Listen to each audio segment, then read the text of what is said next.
The big breaking news this morning comes from the Etihad and Manchester City, who have confirmed that Kevin De Bruyne has signed a new contract with the club. Hey guys, Fletch here, welcome back to the channel, welcome back to another Fletch Talks video. You should know the drill by now. This is obviously the video where I take a trending topic or a topic of interest within the world of football, bring it here where I throw the spotlight on it, I put it under the microscope, we look at it, we talk about it, discuss it, analyze it, take it apart, debate it, whatever you want to call it. We just look at a trending topic or a topic of interest in the world of football and we bring it here to talk about. And today's video, of course, is no exception, because today we are looking at the breaking news that Kevin De Bruyne has signed a new contract with Manchester City. Before we go any further though, I would like to remind you all to please like the video and also subscribe if you're new. Both things will always and forever be greatly appreciated. But for now, let's get back to talking about Kevin De Bruyne, who has committed his future to Manchester City. With his current deal expected to run out in 2023, City were keen to tie De Bruyne down further beyond that, and today they have come out and confirmed that the 29-year-old midfielder has done exactly that and committed his future to the club for a further 2 years. Supposedly going to keep him at the club until 2025, and I say supposedly because obviously contracts don't really mean as much these days as probably what they did back in the day kind of thing. They're often used for by clubs to protect investments in players and are used as factors during negotiations with other clubs about the possibility of buying and selling players, so on and so forth. But De Bruyne seems very happy and committed to the cause at the Etihad, so much so that this was all supposedly negotiated and conducted without the interference of like a third party, like an agent or something. Something that is extremely rare in football these days. So you can kind of tell that this seemed to be a very easy and straightforward decision made by the Belgian here.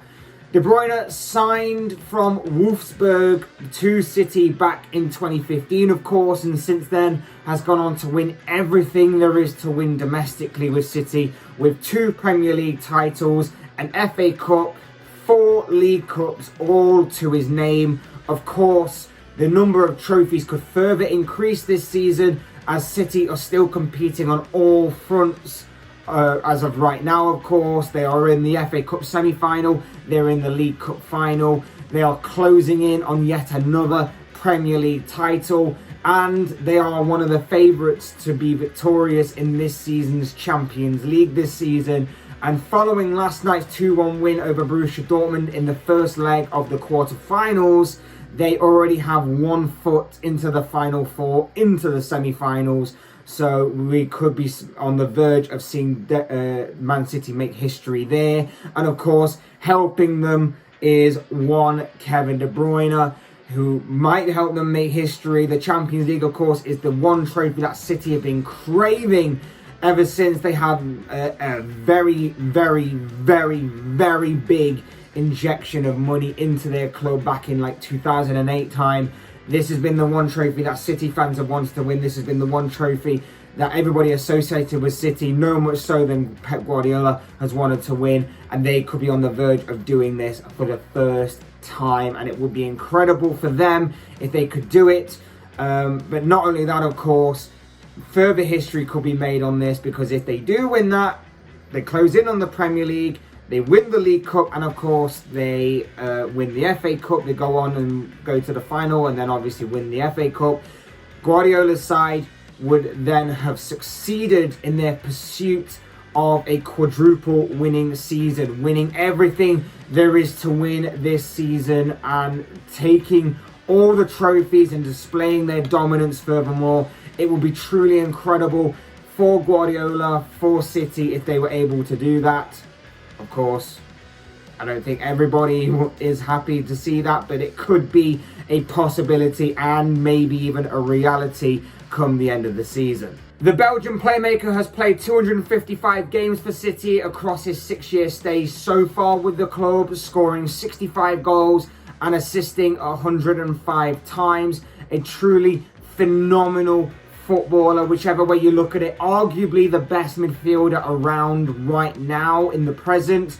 And of course, one of the best midfielders in the Premier League has ever seen. One of the best midfielders arguably in Premier League history.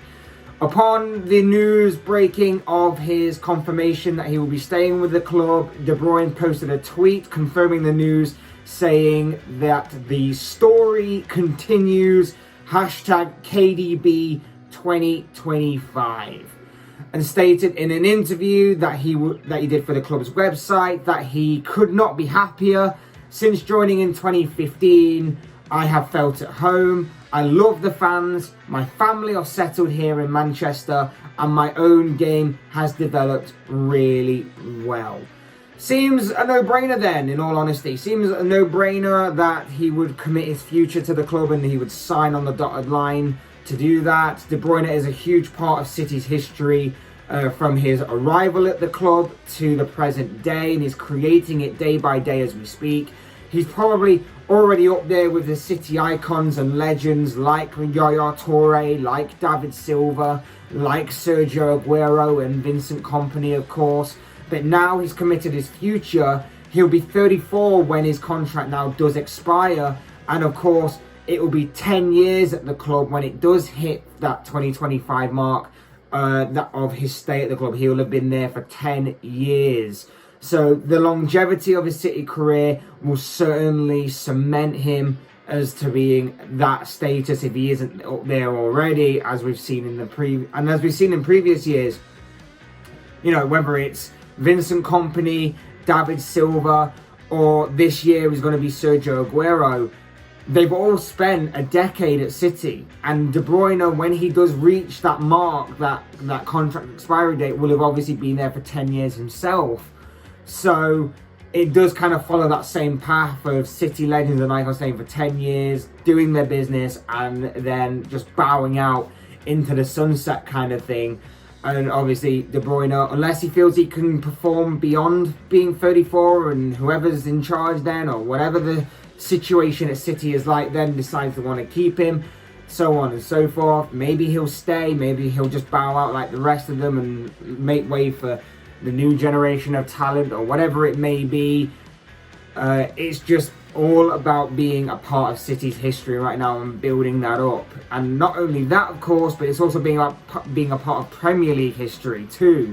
He will be put into discussions and debates over the years over the greatest Premier League players, greatest Premier League midfielders to have played the game, because he is simply phenomenal.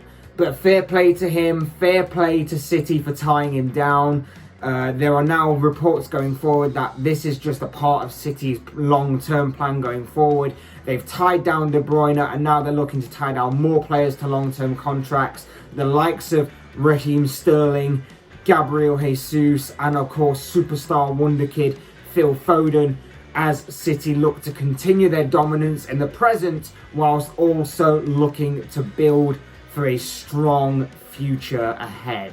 But as always, these are just the thoughts, comments and opinions of this guy. I want to know what you guys think. What do you make of Kevin De Bruyne's stay at City? What do you make of him as a part of his status? Where do you think he ranks within the club? Where do you think he ranks within Premier League as being one of the greatest players or greatest midfielders of all time? I'd love to know any thoughts, comments and opinions you have on this news of De Bruyne committing his future to the club, or where De Bruyne ranks within Premier League or Manchester City history. Love to know your thoughts, comments, opinions, whatever you want to call them, down in the comment section below. I'm sure they'll all make for interesting reading. As always, smash that like button on the way if you enjoyed the video. Subscribe if you're new or want to see more content like this. Both things will always and forever be greatly appreciated.